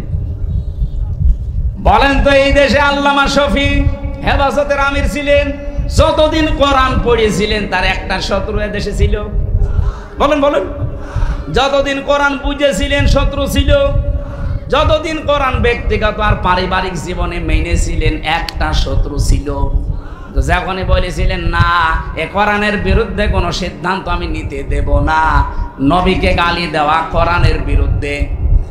আসতে বলেন। উনি যে 13টা দফা দিয়েছিলেন তার ভেতরে এটা দিল যে নবীকে গালি দিলে তার ফাঁসি দেওয়া লাগবে। এক কথা বলেন না কেন? সাথে রাসূল যারা আল্লাহর নবীকে যারা গালি দেয় এদের তাওবাও কবুল হয় না, সুতরাং ও তো জাহান্নামে যাবে। ওরে দুনিয়া থেকে আগে কতল করেন। এই আইন নিয়ে যখন তিনি সাপ্লাই গিয়েছে তখন নামই পাল্টিয়ে দিয়েছে। নাম পাল্টিয়ে কি দিয়েছে? তেতুল হুজুর। অনেকে তেতুল হুজুর ছিলেন। এদেশে বহু মানুষ আমরা আজ দেখি আমাদের নাম পাল্টিয়ে দেয় শুধুমাত্র একটা কারণে, হামজা যতদিন কোরআন শুদ্ধ করে পড়বে কেউ আমাকে কিচ্ছু বলবে না, যতদিন আমি নিজে বসবো আমার সমস্যা নেই। আরে ভাই, কোরআনে কারিমে 3টা শব্দ আমি পেয়েছি কোরআন পড়ার ব্যাপারে, করা, রতালার, তালাওয়া। এই তালাওয়া শব্দের ব্যাখ্যা করতে গিয়ে আমি 4টা জিনিস পেয়েছি। আপনি একটু মিলান। 1 নম্বরে আপনাকে শুদ্ধ করে পড়া লাগবে, তাহলে তেলাওয়াত হবে। 2 নম্বরে ওটা বুঝতে হবে, তাহলে তেলাওয়াত হবে। 3 নম্বরে ওটা যতটুকু বুঝলেন আপনার ব্যক্তিগত আপনার পারিবারিক জীবনে যতদূর আয়ত্তে আছে মানা লাগবে, তাহলে তেলাওয়াত হবে। আর 4 নাম্বারটা শোনায় সোহাগা হবে, পরিপূর্ণ হবে তখন যখন আপনি মানুষকে মানানোর ব্যবস্থা করে দেবেন। আমরা তো এইটা চাচ্ছি যে আমি নিজে মানবো না, আমার দেশের মানুষের জন্য কোরআন মেনে একটা মিনি জান্নাতে থাকতে পারে। এই কথা বলে না কেন? আমরা এটা চাই না। এর বাইরে যদি কেউ কিছু চান তার পক্ষে আমার কথা নেই। আমরা চাই আমি কোরআন শুদ্ধ করে পড়বো, বসবো, মানবো এবং মানুষ যেন মানে ওই পরিবেশ তৈরি করে দেব। কোরআনের পরিবেশ যদি তৈরি হয়, হালালকে হালাল জানা মানা সহজ হবে, হারামকে হারাম জানা ছেড়ে দেওয়া সহজ হবে। হাদিসের শেষ কথা ছিল কি? আদখালাহুল্লাহুল জান্নাহ, আল্লাহ যেন তাকে জান্নাতে দিয়েছে না দেবে? না না, দেবে না। আদখালা মাঝি সিগা, এটা পাস্ট অতীতের শব্দ। নবীজি বলতে চেয়েছেন সত্যিই যদি কোরআন বিজয় হয়ে যায় আর হালালকে হালাল জেনে যদি আঁকড়িয়ে ধরতে পারো, হারামকে হারাম জেনে যদি ছেড়ে দিতে পারো, আমি নবী গ্যারান্টি দিলাম সমাজটা, দেশটা এমন হবে যেন মনে হয় জান্নাতে আসো। আমরা সেটা চাই না। এইটা চাইতে গেলে আপনার কাছে রাজনীতি মনে হয়, আপনার কাছে ধর্ম ব্যবসা মনে হয়। আমার যদি ধর্ম ব্যবসা হয় তা আপনারটা কি? আপনি তো বাটপার। বলেন। আল্লাহ বলছেন অবশ্যই একটা দল থাকতেই হবে যারা এই কল্যাণের দিকে ডাকবে। এটাই আসল কল্যাণ। এই কল্যাণটা আমরা আজও এই দেশে পাইনি, পেয়েছি। এই কল্যাণটাকে ফেরেশতারা করে দিয়ে যাবে, আমাদের কিছু করা লাগবে না। এই কল্যাণ যদি আসে, এই দলের আরো কয়েকটা কাজ আমার আল্লাহ দিয়েছেন। ওয়ায়ামুরুনা বিল মারুফি ওয়া ইয়ানহাউনা আনিল মুনকার। রব্বুল আলামিন বলেন তারা ভালো কাজে আদেশ দেবে। শব্দের দিকে খেয়াল করেন। বাংলাদেশে ভালো কাজের আদেশ আছে না অনুরোধ আছে? অনুরোধ। এদেশে ভালো কাজের আদেশ নেই, অনুরোধ আছে। কারণ আদেশ দিতে হলে চেয়ারে থাকা লাগে। আপনি কোন চেয়ারে আছে বলেন? আপনি যে আদেশ দেবেন আপনার পেছনে কোনো ব্যাকআপ আছে? কিছুদিন আগে আমি যে জেলখানায় গেলাম 3 বছর আগে 20 সালে, ওই সময় আমার গ্রামে একজন জেনা করেছিল। নারী পুরুষ দুইজনে বিবাহিত, ধরা পড়ে গেছে, সাক্ষী প্রমাণও আছে। আমার কাছে গ্রামের লোকজন বসে, হুজুর ফতোয়া দেন, কি করব? ফতোয়া দিলাম যে কোরআনে বর্ণিত বিবাহিত হয়ে গেলে তাদের পাথর মেরে মেরে ফেলা লাগবে, সঙ্গে স্যার বলে যারে। আর যদি অবিবাহিত হয় তাহলে 80টা বেত মারা লাগবে। এটা আমি বানালাম। বলেন বলেন, সূরা নূরের ভেতরে আছে। এখন এই বিধান পর্যন্ত শেষ। এটা যদি গ্রামবাসীকে নিয়ে আমি কার্যকর করতাম যে এটা শুরু করেন, আমার মনে হয় ওই মহিলাকে সঙ্গে সার করার আগে আমারে করত যে এদিকে আসেন আপনাকে সঙ্গে সার করি, পুলিশ তার পরের দিনই আমারে ধরে জেলে দেওয়া না পুরো সঙ্গে সার করে দিত। আমারে বলতো, হুজুর এই দেশে আপনি ফতোয়া দেবেন দেন, কিন্তু কার্যকর করলেন কেন? এদেশে কি কোরআনের বিধান আছে আপনি কার্যকর করতে গেলেন? আপনি যে ভালো কাজে আদেশ দেবেন, দেবেন কি করে? আদেশের জায়গায় থাকা লাগবে না। আপনি যা করছেন এটা আদেশ না, এটা অনুরোধ। চলো ভাই সলিমুদ্দিন নামাজ পড়তে যাই। আল্লাহর বিধান কিরকম তেলানো জিনিস নাকি? আল্লাহর বিধান হচ্ছে ডু ইট, এটা কর। আল্লাহ মালিক, আপনি গোলাম। মালিকের সামনে গোলাম কি করে থাকে আপনি দেখেন না? এই জন্য বাস্তবতা, আমরা এই দেশে আজ যারা বলি যে আমরা নবীওয়ালা কাজ করছি, আপনি মাইন্ডে নেবেন না। আপনি নবীওয়ালা কাজ করছেন না। নবীওয়ালা কাজ করেছিলেন নবী হওয়ার পরে। উনি নবী হয়েছিলেন কয় বছর বয়সে? বলেন বলেন। উনি এর আগে যে 1 থেকে 40, এ 40 বছরে কি ভালো কাজ করেননি? বলেন না কেন? হেলফুল ফজল গঠন করার মাধ্যমে 17 থেকে 40, এই 23 বছরও তিনি ভালো ভালো কাজই করেছিলেন, কিন্তু অনুরোধের সাথে। ও চাচা, ও বাবা, ও দেশের যুবকেরা আসেন, এই লোকের ঘর নেই, ঘরটা বানিয়ে দেই। এর ছেলে মেয়ে বিয়ে হয় না, একটু বিয়ে দিয়ে দেই। এর বাড়িতে খাবার নেই, খাবারটা দেই, অনুরোধ করতেন। এই নবী যখন 40 বয়সে নবী হয়ে গেলেন, তখন হাতে নিয়ে আসলেন এই কোরআন। তিনি এখন আর বলেননি, ও বাবা সলিমুদ্দিন চলো নামাজ পড়তে যাই। কি বলেছিলেন? আদেশ দিয়েছিলেন যে নামাজ পড়তে যদি মদিনাতে উনি রাষ্ট্র ক্ষমতা পাওয়ার পরে বললেন যারা নামাজ আজান শোনার পরে আসবে না, আমার তো মনে হয় তাদের বাড়ি ঘর আমি জ্বালিয়ে দেই। আর 2 নাম্বার, ওরা যদি নামাজ পড়তে না আসে ওদেরকে বেত্রাঘাত করো। ওই মক্কার মানুষগুলো চিন্তা করছিল কি সেই মোহাম্মদ যে এতদিন আমাদেরকে বলতো বাবা চাচা খালু আসো এই করি, আর এখন যে আদেশ দিচ্ছে, কারণ এখনো মোহাম্মদ আদেশের জায়গায় আছে। বলেন বলেন। এই দেশে তো দল একটা থাকতেই হবে, যেই দল সৎ কাজের আদেশ করবে। এখন সৎ কাজ কি? এই যে এখানে শব্দটা কি ছিল বলেন তো? কই? এই যে মারুফ, মারুফের আগে আলিফ লাম আছে, এর আগে বা আছে। যারা আরবি গ্রামার বোঝার শব্দ ভাঙতে পারে, আপনি জিজ্ঞাসা করেন এই শব্দটার সাথে আমরা সেই জন্ম থেকে পরিচিত। এই শব্দটা উরফুন থেকে এসেছে। আরাফা ইয়ারিফু উরফুন, এর বাংলা অর্থ হচ্ছে পরিচিত হওয়া। ভালো কাজের দিকে তারা আহ্বান করবে, নির্দেশ দেবে, অর্ডার দেবে। এই ভালো কাজ আপনি জানবেন কি করে? এটা জেনেছি আমরা সেই জন্মগতভাবে। আমাদের আদি পিতা যিনি আসল পিতা কে? বলেন বলেন। হযরত আদমকে আল্লাহ একটা ক্লাস নিয়েছিলেন কি? আল্লামা আদামাল আসমা কুল্লাহা সুম্মা আরাদাহুম আলাল মালাইকা। আল্লাহ পাক বলেন আমি আদমকে যত আসমা আছে সব শিখিয়েছি।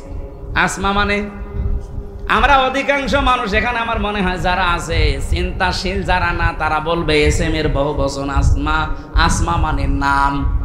আপনার কি একবারও চিন্তা আসে না যে এসএম মানে নাম, এর বহুবচন আসমা, নাম সমূহ?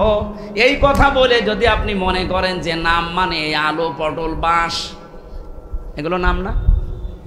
আলু পটল ঝিঙ্গা পেঁপে বাঁশ, এগুলো নাম না? এক কথা বলেন না কেন? এ ক্লাসটা নিয়েছিলেন কে? সরাসরি আল্লাহ নিজে শিক্ষক, ছাত্রকে হ্যাঁ যেমন তেমন ছাত্র।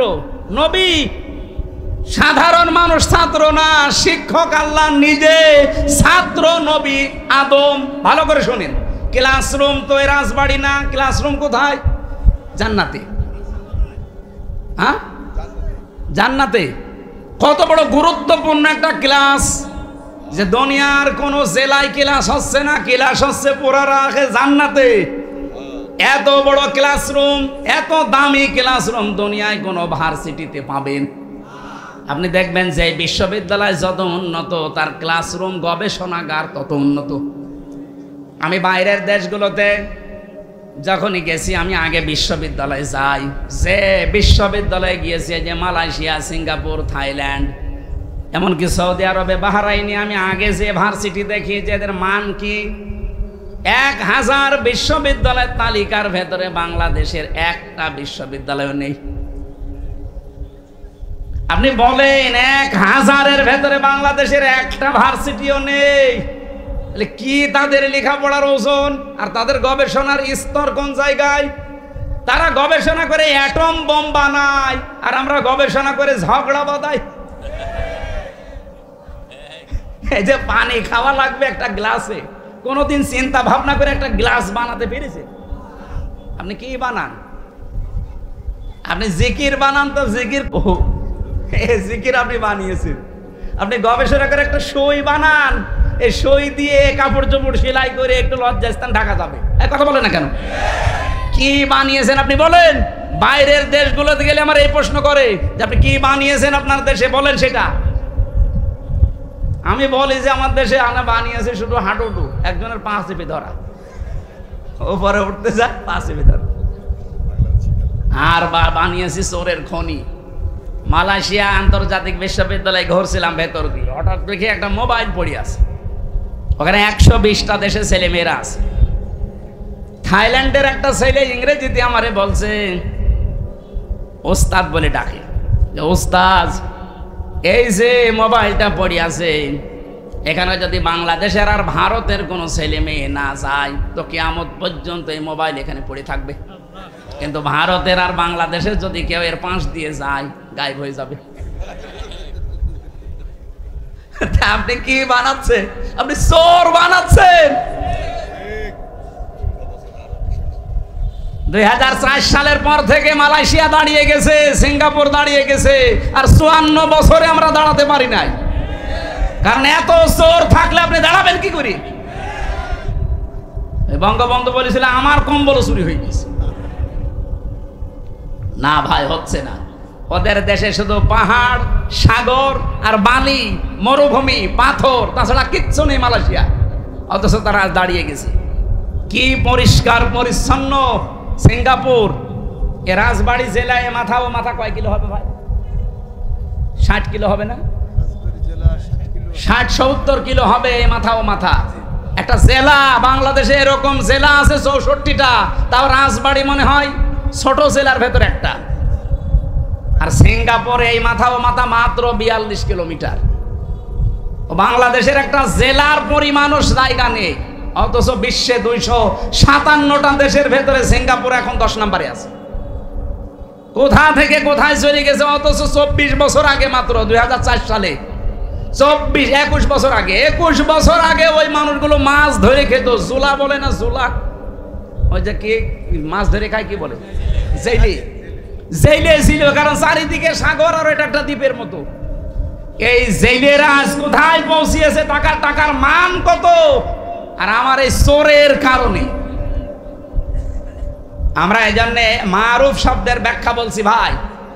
আদম নবী নিজে ক্লাস করছেন ছাত্র হয়ে, শিক্ষক এই সিরাজ ভাই না, শিক্ষক আব্দুল হাই না, শিক্ষক আমির হামজা না, শিক্ষক কে? আর জায়গাটাও রাজবাড়ী বালিয়াকান্দি না, জায়গা কোথায়? আপনার কি একবারও মনে এসেছে যে এত বড় একটা গুরুত্বপূর্ণ ক্লাসে, যেখানে আল্লাহ শিক্ষক, নবী একজন ছাত্র, জায়গা ক্লাসরুম জান্নাত?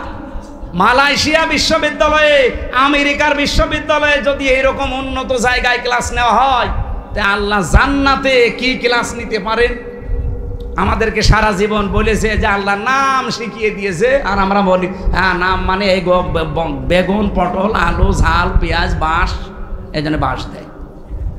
এসব জিনিস শেখানোর দরকার হয় না। ওখানে শিখিয়েছিলেন সমস্ত ন্যায় এবং অন্যায়ের যত মানদণ্ড আছে, সব মানদণ্ড এক ক্লাসে আল্লাহ শিখিয়েছিলেন। এই জন্য আদম নবীর সন্তান হিসাবে আমরা লেখাপড়া যদি কেউ নাও করি, তাও কোনটা ন্যায় কোনটা অন্যায় এটা আমরা অটোমেটিক জানি, কারণ এই ক্লাস করেছি আমরা আদম নবীর সাথে জান্নাতে। আদম নবীর সাথে জান্নাতে মানে ওয়াইজ আখাযা রাব্বুকা মিন বানি আদামা মিন যুহুরিহিম যুররিয়াতাহুম, স্মরণ করো ওই সময়ের কথা যখন আদম নবীর পৃষ্ঠদেশ থেকে তার সন্তানদেরকে আল্লাহ বের করেছিলেন। সেই সন্তানদের ভেতরে আমরা নেই? আরো জোরে বলেন। বাবা হিসাবে উনি ক্লাস করেছিলেন, সন্তান আমরা সবাই তার পিঠের ভেতরে ছিলাম। এই যে যুহুরিহিম, তার পিঠের ভেতরে আমরা ছিলাম। এই জন্য ওই ক্লাসে যত ভালো ভালো কাজ, যত মন্দ কাজ সবাই এক ক্লাসে আল্লাহ আমাদেরকে শিখিয়ে দিয়েছেন। এই জন্য দেখবেন দুনিয়ায় আসার পরে কেউ যদি লেখাপড়া নাও করে, জ্ঞান অর্জন নাও করে, তাও কিন্তু জানে যে এটা ভালো এটা মন্দ, এটা তাকে জানিয়েছে কে? ও কোন দিন জেনেছে? ওই ক্লাসে। কোন দিন বলেন বলেন? ওই জান্নাতের ওই ক্লাসে আপনারা জেনে এসেছি। আল্লাহ সেই কথাটাই বলছেন, ওয়ায়ামুরুনা বিল মারুফ, তারা ভালো কাজে আদেশ দেবে। আর ভালো কাজে কতগুলো ভালো কাজের ভেতরে এক নাম্বার ভালো কাজটা আমি কিন্তু বলেছি না, বলি নাই? সুতরাং এই ভালো ভালো কাজ আপনাকে একটা একটা করে কোরআন থেকে বের করে আদেশ দেওয়া লাগবে। কোরআনে কারিমে আল্লাহ সূরা হজ ভালো কাজের তালিকা দিচ্ছেন। আল্লাযীনা ইম্মাক্কান্নাহুম ফিল আরদি আকামুস সালাতা ওয়া আতাবুজ যাকাত। আমি যদি ইমানদারকে রাষ্ট্রীয় ক্ষমতা দেই, তারা প্রথমে নামাজের বিল আনবে, 2 নম্বরে যাকাত ভিত্তিক অর্থনীতি কায়েম করবে। এই ভালো কাজগুলো সমাজে জারি নেই, আর আমরা আন্দাজে বগল বাজাচ্ছি যে বিশাল ভালো কাজে আছি। কি কাজে আছেন আপনি? আজ 54 বছর হয়ে গেল এদেশে নামাজ কায়েম হয়নি, যাকাত ভিত্তিক অর্থনীতি আমরা দেখতে পাইনি, অথচ সুদ ভিত্তিক অর্থনীতি দেখেছি এবং চলছেও। এই কথা বলেন না কেন? সুদের সর্বনিম্ন গুনাহ হচ্ছে মায়ের সাথে জিনা করা, আর বড় গুনাহ হচ্ছে আল্লাহ এবং রাসূলের সাথে যুদ্ধ করা। এত বড় কঠিন কাজ এই দেশে চলছে, আর আমরা বলছি দুনিয়ার কোনো ঝামেলায় আমি নেই, আমি আছি লা ইলাহা ইল্লাল্লাহ, কাউকে কিছু বলবো না। আপনারা জিকির নেওয়ার জন্য আল্লাহ বসে আছে না? ভালো কাজ যেগুলো জেনে এসেছেন ওই ক্লাস থেকে, ওই ক্লাসের ভালো কাজ আপনিও জানেন আমিও জানি। আপনি প্রকাশ করছেন না, আমি প্রকাশ করে দিচ্ছি। মা বাবার সাথে ভালো আচরণ করাই ভালো কাজ না? এক কথা বলেন না কেন? দুঃখী মানুষের পাশে যাওয়া ভালো কাজ না? সবচাইতে ভালো কাজ পৃথিবীতে 7টা, এদিকে তাকান। এই পৃথিবীতে সবচাইতে বড় ভালো ভালো কাজ আমার আল্লাহ কোরআনে দিয়েছেন 7টা। নাকি শেষ করে দেব? এটা সূরা বালাদের ভেতরে পাবেন। আল্লাহ বলেন এই ভালো কাজে মানুষ যেতে চায় না। এদিকে তাকান। ফালাকতা হামাল আকাবাতা ওয়া মা আদরাকা মাল আকাবা। না, সে তো গিরিপথ পার করতে রাজি না। আপনি জানেন গিরিপথ কি? আকাবা কি জানেন? ফাক্কু রাকাবা, এটা হচ্ছে দাস মুক্ত করুন। কিসের দাস? মানুষ মানুষের গোলামি করবে, দাসত্ব করবে না, এটা হতে দেওয়া যায় না। মানুষের গোলামি থেকে, দাসত্ব থেকে যারা মুক্ত করতে চায়, এইটাই ভালো কাজ। বাংলাদেশে কে এই কাজ করে আপনি দেখেন না? আমরা চাই এই দেশে আল্লাহর জমিনে আল্লাহর আইন চলবে, আল্লাহর বানানো মানুষ আল্লাহর সিদ্ধান্তে চলবে। মানুষের তৈরি করা দাসত্ব আইন করবে কোন কারণে? মানুষের গোলামি করবে কোন কারণে? আজ এই দেশে যারা মানুষের তৈরি করা আইন থেকে আল্লাহর গোলামির দিকে ডাকতে চায়, তারা ভালো কাজে আছে। এটা আমি বানালাম? বলেন।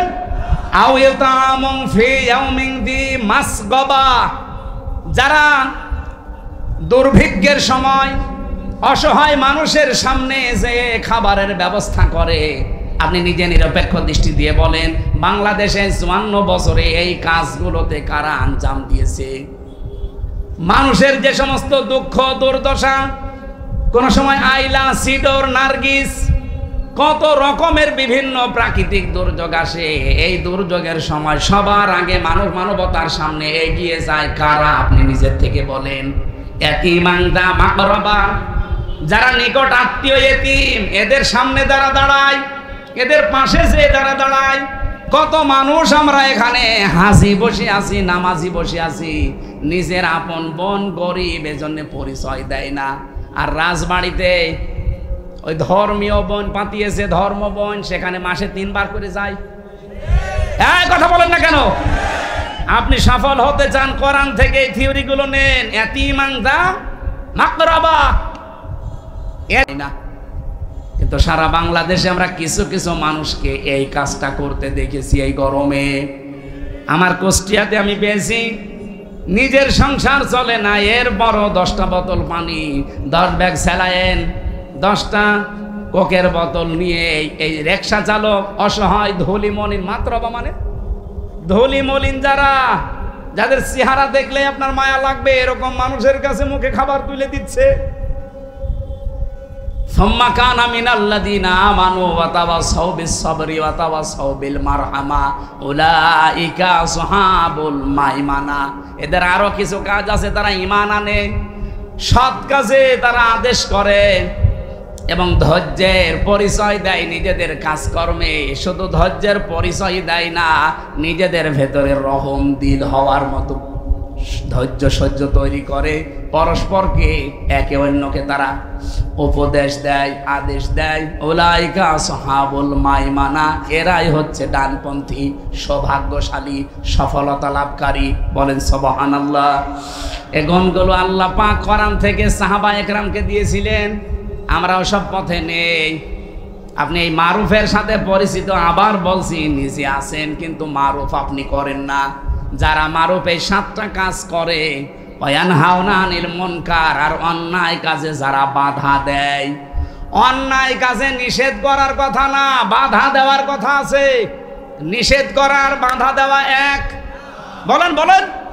নাহা শব্দের শাব্দিক অর্থ ব্যারিকেড দেওয়া। এই যে রাজবাড়ির যে নদী স্রোত চলছে, আব্দুল হাই আর আমি যদি যে বলি, এই নদী পানি বন্ধ হয়ে যা, হবে? এটা বন্ধ করার জন্য বেড়া দেওয়া লাগবে, বাঁধ দেওয়া লাগবে। কথা বলেন না কেন?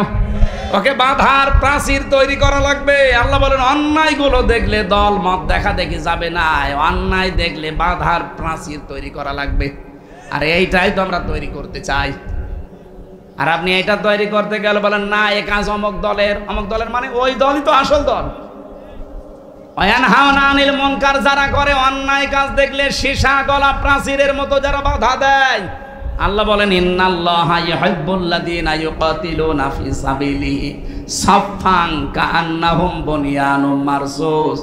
অবশ্যই আমি আল্লাহ ভালোবাসি যারা সীসা গলা প্রাচীরের মতো ঐক্যবদ্ধ হয়ে আল্লাহর দ্বীন সশস্ত্রভাবে কায়েম করার জন্য ঐক্যবদ্ধ থাকে। দেখেন না, পাকিস্তান শুধু বুনিয়ানুম মারসুস নাম দিয়ে অপারেশন চালিয়েছে। এই মালায়নের বাচ্চা যারা আছে, মদ খাওয়া জাতি, তারা ভয়ে সব পালিয়েছে। ওরা শুধু নামটা কোরআন থেকে নিয়েছিল, বুনিয়ানুম মারসুস, সীসা গলা প্রাচীর। আজ বাংলাদেশে আমার মনে হয় 18 কোটি মানুষ এখন সব ভুলে এই সীসা গলা প্রাচীরের মতো হওয়া লাগবে। এই কথা বলেন না কেন? অন্যায় যেখানে, প্রতিবাদ সেখানে, এমনকি বাধার প্রাচীর তৈরি করা লাগবে। 2-5টা করে দেখেন, কেউ এই দেশে আর অন্যায় করতে সাহস দেখাবে না, কারণ মায়ের আগে ভোট পলায়। উলাইকা হুমুল মুফলিহুন, আল্লাহ বলেন এরাই সফল কাম, এরাই। এগুলো বলার পর আল্লাহ শেষ করে দিতে পারতেন। ওয়ালা তাকুনু কাল্লাযীনা তাফাররাকু, তোমরা তাদের মতো হইও না। আখতালাফু মিন বাদি মা জাআহুমুল বায়্যিনাত, যারা ইখতিলাফ করে, মতবিরোধ করে, দল বিদলে বিভক্ত হয়ে থাকে শুধু আল্লাহর বিধান আসার পরেও। আউলাইকা লাহুম আযাবুন আযীম, তাদের জন্য যন্ত্রণাদায়ক শাস্তি আল্লাহ রেডি করে রেখেছে। বলেন নাউযুবিল্লাহ। এজন্য আমাদের সময় এখন এসে গেছে ভাই, তো বেশি দিন থাকার জায়গা না। 2 দিন পরে হোক, 2 দিন আগে হোক, আপনাকে যাওয়াই লাগবে। হাতে পায়ে ধরে বলছি, কিয়ামতের দিন আপনি আমাকে দায়ী করতে পারবেন না। আমি মারুফ এবং মুনকারের ব্যাখ্যা যেগুলো জেনেছি তাফসির থেকে, ওইগুলোই বলেছি উদাহরণ দিয়ে দিয়ে। এখন আপনার বিবেকের উপরে ছেড়ে দিলাম। এই দলটা বাংলাদেশে আছে, মাস্ট বি আছে, যারা কল্যাণের দিকে মানুষকে ডাকে। কল্যাণ মানে আল্লাহর দিন কায়েম করা, এটাই আসল কল্যাণ। এবং যারা ভালো ভালো কাজে মানুষদেরকে আদেশ দেয়, আর যারা অন্যায় কাজ দেখলে প্রতিবাদ করে, নিষেধ করে। আমি আবার বলছি ভাই, ভালো কাজে আদেশ দেওয়ার জন্য চেয়ার লাগবে, ক্ষমতা লাগবে, তাছাড়া জীবনও পারবেন না। হ্যাঁ পারবেন অনুরোধ করতে, আল্লাহর কোনো আদেশ কি অনুরোধ? বলেন বলেন। আশা করছি আপনি বুঝতে পেরেছেন। এখন আর দল বিদলে বিভক্ত না হয়ে সময় যখন একটা আল্লাহ তৈরি করে দিয়েছে, এবার যদি হাতছাড়া করে ফেলেন 100 বছরের সময় আল্লাহ আর দেবে না। মা বোন যারা এসেছেন আপনাদেরকে খাদিজাতুল কুবরার জীবনী অনুসরণ করার আহ্বান জানাচ্ছি। যেহেতু রাত অনেক বেশি হয়ে গেছে, আমি আজকে আর বলছি না। এরপরে একটা মাহফিল আছে পাংশায়, আর 3 দিন পরে 20 তারিখে রাত 9টা থেকে 11টা পর্যন্ত ওখানে আমি কোরবানির গুরুত্বপূর্ণ বিষয়গুলো তুলে ধরবো। আমার লিখিত জেলখানায় বই ছিল, এই বইটা নারীদের জন্য, পুরুষদের জন্য, যদি পারেন নিয়েছে না। 26শে সেপ্টেম্বর একটা মাহফিল আছে বালিয়াকান্দি, কথা বলবো ইনশাআল্লাহ আগামীতে। এই আয়াতগুলো মেনে চলার তৌফিক কামনা করে শেষ করলাম। আমিন, আল্লাহুম্মা আমিন। লা ইলাহা ইল্লা আনতা সুবহানাকা ইন্নী কুনতু মিনাজ জালিমিন। রব্বির হামহুমা কামা রব্বায়ানি সাগীরা। আল্লাহ তাআলা তেতুলিয়া বাজারের দিকে তাকাও, এ মাদ্রাসা ময়দানের দিকে তাকাও। হাজার হাজার মানুষ আমরা কোরআনের কিছু আসল কথা শুনেছি। যেভাবে তুমি যেই ফোর্সে দিয়েছো ওই ফোর্সে বলার চেষ্টা করেছি।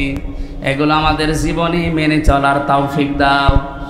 কোরআন যদি কাউকে হেদায়েত দিতে না পারে, পথ দেখাতে না পারে, তোমার নবী জানিয়েছে সে যেন বিশ্বাস করে তার কপালে আর জান্নাত নেই।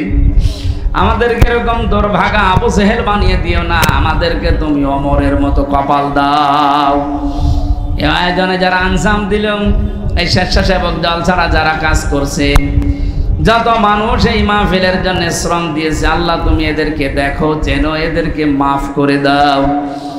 সম্মানিত সভাপতি মাওলানা আব্দুল হাজ জদ্দার, সম্মানিত পরিচালক মিরাজ ভাই সহ এ মাদ্রাসার সফার সহ যত মানুষ এখানে এসেছে, প্রধান অতিথি, বিশেষ অতিথি যত, আল্লাহ ওমরের মতো এদেরকে হেদায়েত দান করো।